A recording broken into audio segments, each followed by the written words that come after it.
El caso Asunta o el caso Asunta Basterra es como ha sido denominado por algunos medios de comunicación españoles la investigación judicial en torno a la muerte de Asunta Basterra Porto, una niña de 12 años desaparecida el 21 de septiembre de 2013 y cuyo cuerpo sin vida fue encontrado en una pista forestal del municipio de Teo al día siguiente, 22 de septiembre de 2013.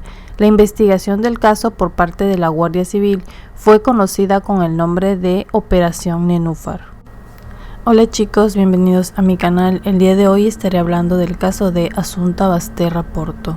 Comenzamos. Asunta Basterra Porto, cuyo nombre original era Fan Yong, nació el 30 de septiembre del año 2000, originaria de la ciudad de China de Yongyang en Hunan. Con solo un año de edad, Asunta fue adoptada por el matrimonio español formado por la abogada Rosario Porto Ortega y el periodista Alfonso Basterra Camporro. Asunta Basterra demostró enseguida su inteligencia, asistía a los mejores colegios y aprendía con rapidez. Pasó por el Pío VII y luego por el Rosalía de Castro, las mismas instituciones a las que había concurrido su madre. Todo lo que emprendía lo hacía con excelencia: francés, inglés, chino, piano, violín y ballet. Viajaba para las vacaciones, tenía muchas amigas y una extensa familia con abuelos incluidos que la adoraban. Asunta era muy cercana a sus abuelos maternos. En julio de 2012 murió de repente Francisco Porto. Esto resultó para ella durísimo. La madre de Rosario había muerto 7 meses antes, en diciembre de 2011. Era un golpe tras otro, pero no serían los únicos momentos tristes para Asunta. Rosario Porto nació el 11 de julio de 1969 y era la única hija de Francisco Porto, un exitoso abogado que había ejercido durante décadas como cónsul honorífico de Francia, y de María del Socorro Ortega Romero, catedrática de Historia del Arte. Rosario fue a los mejores colegios y terminó su secundario en el Jago School de Oxford, en Gran Bretaña. Completó su formación en la Universidad de Santiago de Compostela, en España, ciudad donde siempre había vivido y donde se graduó como abogada. Luego se especializó en la Escuela Superior de Derecho de Londres y realizó un posgrado universitario en París. Se convirtió en el orgullo de sus padres. Era la hija que siempre habían deseado, estudiosa y destacada. Alfonso Basterra Camporro nació en 1964. Era uno de los 3 hijos de una familia de clase media originaria de la ciudad de Bilbao. Su padre era un trabajador industrial llamado Ramón Basterra Santos y su madre una ama de casa. Alfonso era un periodista sentado en Santiago de Compostela desde hacía 20 años y especializado en temas económicos. El periodista y la prometedora abogada se conocieron en 1990, cuando Alfonso tenía 26 años y Rosario 21. Estuvieron de novios 6 años y apenas ella regresó a Santiago y comenzó a trabajar en su propio estudio, ubicado en la zona más cara de la ciudad, se terminaron casando en una boda deslumbrante en el año de 1996. En marzo de 1997, Rosario fue nombrada cónsul de Francia. Fue la herencia de su padre. Pasaron los 2 primeros años y, para desazón de todos, Rosario no quedaba embarazada, ya que ella padecía brotes de lupus eritematoso, lo que llevó a los médicos a desaconsejarle un embarazo. Sus padres, deseosos de convertirse en abuelos, insistieron con la idea de la adopción, y así es como la pareja decide iniciar el proceso en el exterior. Para esto, Rosario contaba con 29 años y Alfonso con 34. Este proceso les insumó 2 años. En junio del año 2001 llegó la buena nueva. Tenían que viajar a China para buscar a su bebé.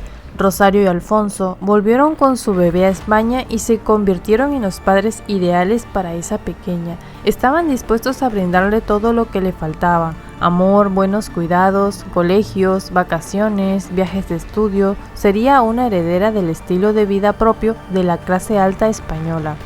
Debido a que fueron los primeros en Galicia en adoptar una bebé procedente de China, los medios se lanzaron a realizarles entrevistas y los invitaron a programas de televisión. La maravillosa historia de amor y adopción ganó los titulares de la prensa.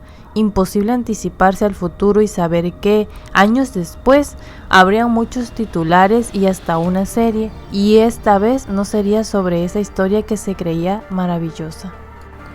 Justo el día 6 de enero del año 2013, Alfonso descubre la infidelidad de su mujer al revisar los correos electrónicos de ella.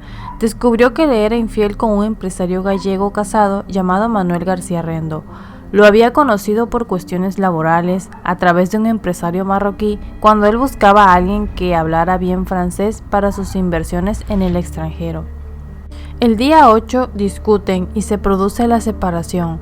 La pelea expulsó a Alfonso, que tuvo que retornar a vivir con su familia a Burgos, y Asunta quedó viviendo con su madre en el mismo departamento de 180 metros cuadrados, valuado en 350.000 euros, ubicado en el tercer piso del número 31 de la calle Doutor Teixeiro en Santiago de Compostela. Alfonso era insolvente, mucho no podía hacer. En mayo de 2013 logró volver con 6.000 euros que le prestó una tía y alquiló un departamento pequeño en la calle República Argentina. La nueva vivienda estaba ubicada muy cerca de su exmujer y de su hija. La sentencia de divorcio llegó el 14 de febrero por mutuo acuerdo. Alfonso Basterra acudió a un psicólogo y con el tiempo la pareja alcanzó un equilibrio. Él cuidaba de la niña y de Rosario, que además de su enfermedad, lupus, padecía episodios depresivos, y a cambio Rosario le ayudaba económicamente. Vivían en domicilios cercanos y él podía estar con su hija siempre que quisiera. El 26 de junio, Rosario es ingresada en neurología del Hospital Clínico de Santiago por un agravamiento en su enfermedad, con mareos, inestabilidad al caminar y caída de un párpado. Permanece ingresada hasta el 1 de julio. Su exmarido llega a un pacto con ella.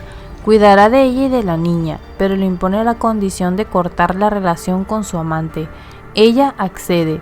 Alfonso Basterra cumplió con lo acordado y cuando a Rosario le dieron el alta, volvieron a hacer una vida que aparentaba ser familiar.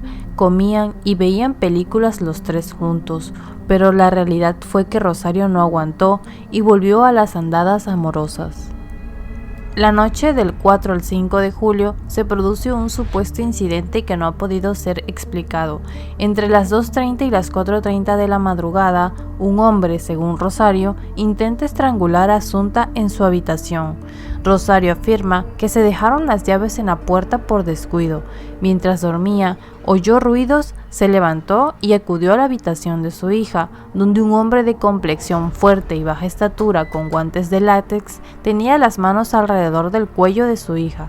Rosario lo agarró, el hombre le dio un gran empujón y salió corriendo. Sorprendentemente, Rosario no llamó a nadie para que las ayudara. Rosario no procedió a denunciar. Asunta comunicó por WhatsApp a su mejor amiga que alguien había intentado matarla esa noche, pero luego no volvió a hablar del asunto con ella. En una excursión con otra amiga, Asunta contó la historia con signos de angustia y la madre de la amiga se puso en contacto con Rosario y le instó a denunciar. Rosario fue a la comisaría de Santiago, pero finalmente decidió no poner la denuncia, aunque contó a la madre de la amiga que sí la había puesto. El 5 de julio, Alfonso compra en la farmacia 50 comprimidos de Orfidal. Asunta asiste a clases de música. El 9 de julio, su padre la lleva con signos de somnolencia o mareo. El padre afirma que Asunta tiene alergia y que le han dado un antihistamínico que le había provocado esa reacción. Una semana después, la preadolescente parte de vacaciones por unos días a Portonovo con una familia amiga. Vuelve el 17 de julio. Ese mismo día que regresa su hija, Alfonso va a la farmacia y compra otra caja del mismo medicamento con 25 píldoras. Más tarde, retorna al local y pide más pastillas porque, según menciona, las ha perdido. Durante julio de 2013, lleva comprados un total de 125 comprimidos. El 22 vuelve a ocurrir un incidente parecido. Asunta no es capaz de tocar bien, está medio dormida, tiene problemas al andar. La directora la interroga y Asunta afirma que le dan unos polvos blancos que le saben fatal y la dejan dormida durante horas. A preguntas de la directora, la niña afirma que es su madre la que le hace tomar los polvos. El 30 de julio, Rosario acude a una cita con su psiquiatra Ramiro Touriño para pedirle medicación. El profesional no sabe que Alfonso ya ha comprado carradas de Orfidal, nombre comercial de lorazepam, y le vuelve a recetar la droga. El mes de agosto, Rosario sufre un cuadro depresivo acompañado de ansiedad y Alfonso la cuida. Asunta pasa el mes alejada de sus padres, primero con su madrina del 30 de julio al 22 de agosto en Vilanova.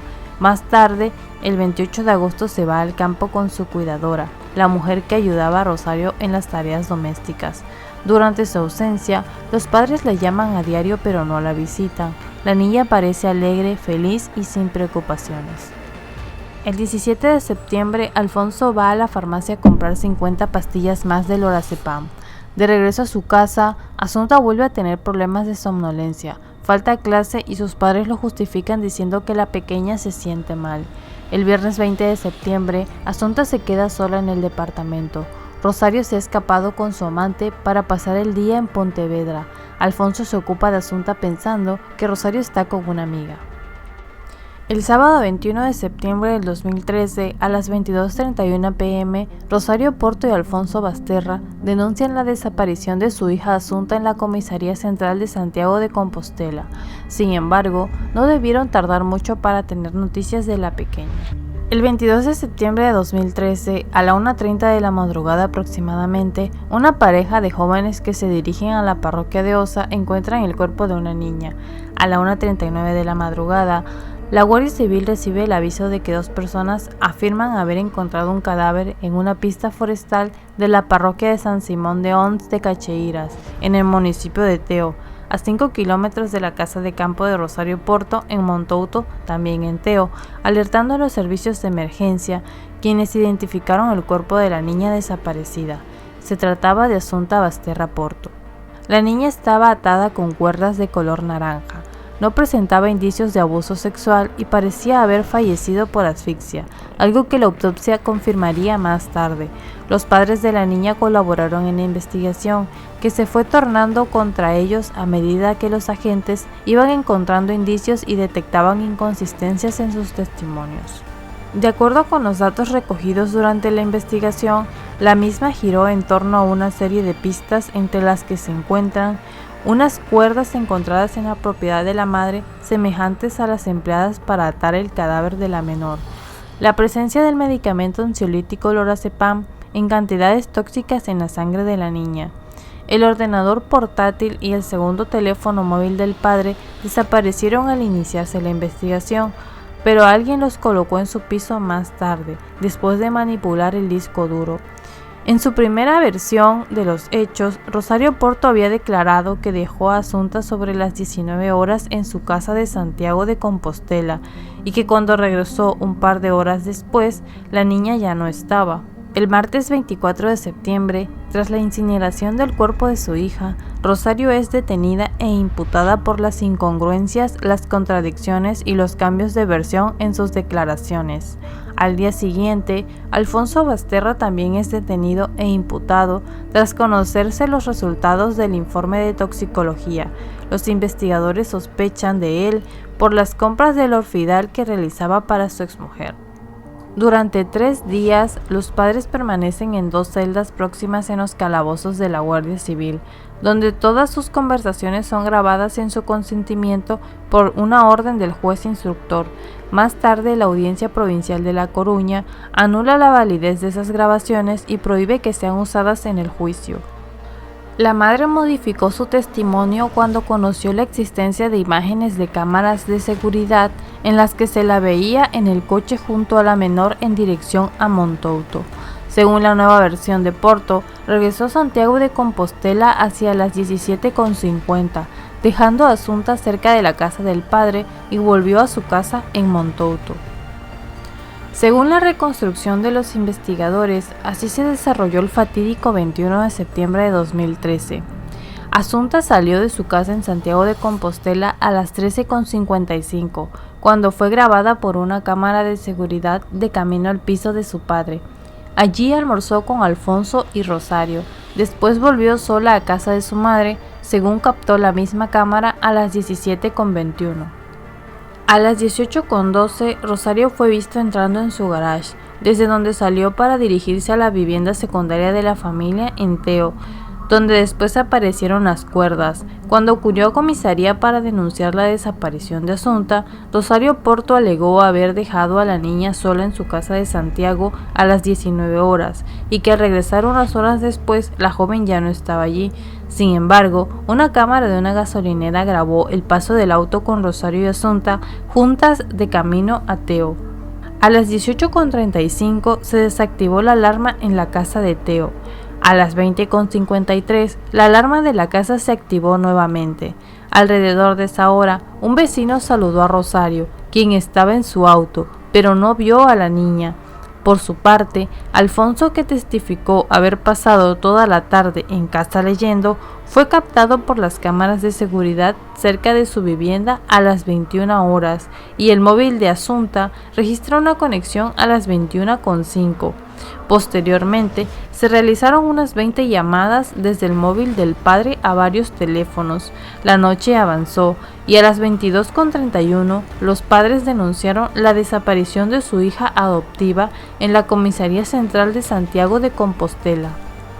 Un análisis del cabello de Asunta reveló que había consumido altas dosis de Orfidal en varias ocasiones. La primera vez 3 meses antes de su muerte, lo que se asocia con los testimonios sobre mareos y somnolencia aportados por los profesores de la Academia de Música.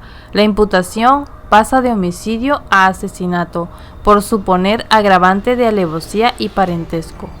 Una prima del padre de Rosario Porto afirmó ante los periodistas que había un móvil económico en el crimen, porque la hija era la heredera universal de los abuelos, y apuntó que Rosario podría haber matado a sus padres.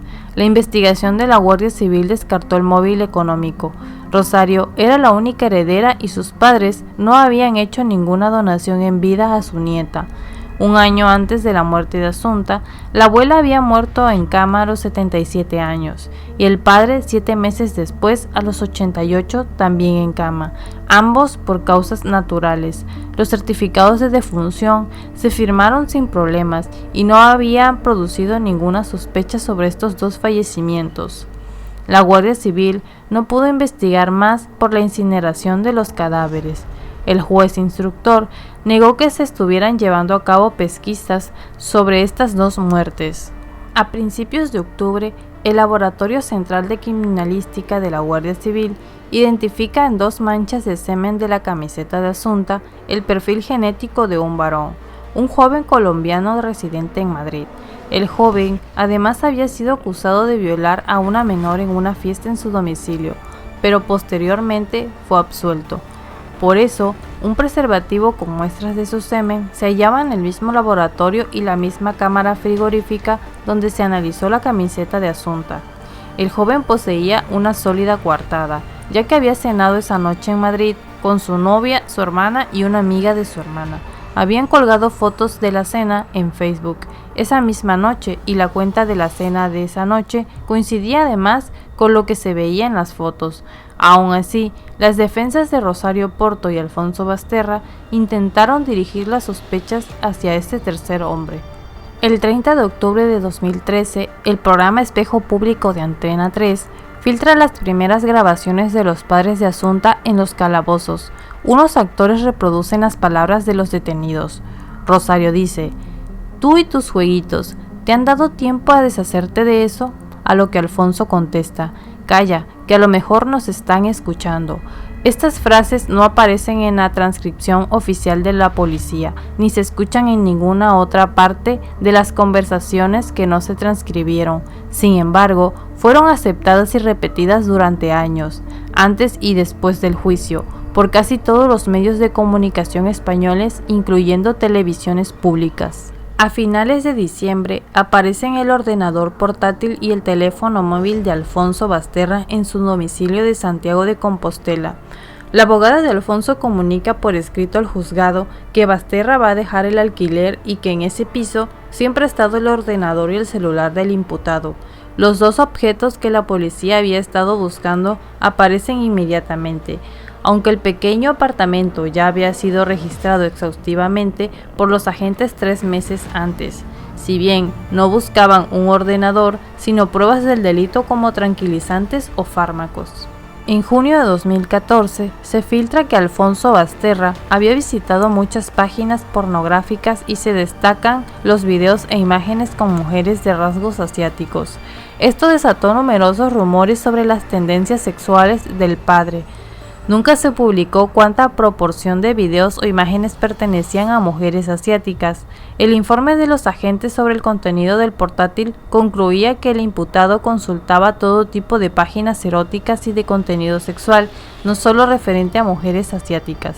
También en junio, el Grupo de Delitos contra las Personas recupera del teléfono móvil de Asunta unas fotografías borradas que fueron consideradas comprometedoras. Hay imágenes de la niña durmiendo, envuelta en un edredón. Especialmente comprometedoras resultan unas fotografías tomadas tras la fiesta de fin de curso del ballet de la niña. Asunta, con 9 años, aparece vestida de cabaretera, con corsé y medias de rejilla. Era el traje elegido por la profesora para todas las alumnas. Los padres han realizado diversas fotografías y en 2 de ellas, Asunta aparece tumbada de lado en un sillón con las piernas abiertas sobre un reposabrazos y con aspecto cansado. El abogado de Rosario Porto consideró las fotografías normales e irrelevantes y denunció que la Guardia Civil poseía el móvil de Asunta desde hacía 9 meses, pero había dejado que se filtraran a la prensa en el momento oportuno para crear un ambiente hostil hacia los padres e intentar así influir en la opinión del jurado. El juicio se pospuso por la dificultad para elegir un jurado popular. El juicio, que iba a comenzar el 13 de junio, se retrasa unos meses. El 29 de septiembre, en el primer acto de la vista oral, se elige tras más de 4 horas a los 4 candidatos restantes necesarios para la formación del jurado. 3 candidatos fueron descartados por los abogados de las defensas y 1 por el Ministerio Fiscal. La fase oral del juicio arrancó en junio de 2014, momento en que la Fiscalía pidió 18 años para cada uno de los progenitores y la acusación popular 20. Sin embargo, no fue hasta el 29 de septiembre de 2015 cuando, tras la selección del jurado y con 84 testigos y 60 peritos, comenzó realmente el proceso en medio de una enorme atención mediática en la Audiencia Provincial de La Coruña. En el juicio se cotejaron todo tipo de evidencias para tratar de reconstruir los hechos. Los forenses no lograron determinar la hora exacta de la muerte de la menor, así que la estimaron sin certeza absoluta, entre las 19 y las 20 horas del día 21 de septiembre. Esto hizo que la investigación tuviera que apoyarse en los testimonios de quienes vieron a los implicados ese día y en los videos de cámaras de vigilancia situados en los lugares por los que pasaron. Rosario Porto y Alfonso Basterra defendieron su inocencia en todo momento. El 30 de octubre del 2015, el jurado los declaró culpables, determinando que Rosario asfixió a la niña con la connivencia de su exmarido. La sentencia se conoció apenas 2 semanas después, el 12 de noviembre, 18 años de cárcel para cada uno por asesinato con agravante de parentesco y abuso de autoridad. La sentencia no aludió al posible móvil del crimen, que hasta hoy es el mayor misterio del caso. Hay varias teorías, ninguna concluyente, sobre qué pudo llevar a sus padres adoptivos a asesinar a Asunta. Desde su encarcelamiento, los padres de Asunta, pese a hallarse en la misma prisión, no volvieron a encontrarse nunca salvo en los juzgados. No mantuvieron ninguna relación después de la sentencia. Rosario Porto intentó suicidarse en prisión en 2 ocasiones. El 24 de febrero de 2017, tras anunciarle que iba a ser trasladada a la prisión de Alhama en Pontevedra, fue encontrada inconsciente por una ingesta de somníferos que había ido acumulando y hubo de ser ingresada en el centro hospitalario. Posteriormente, fue trasladada. El 12 de noviembre de 2018, en su nueva prisión, intentó quitarse la vida colgándose en las duchas con un cordón de una sudadera alrededor del cuello, pero la aparición repentina de otra reclusa la salvó. El 12 de noviembre fue ingresada en la enfermería de la prisión por una depresión profunda.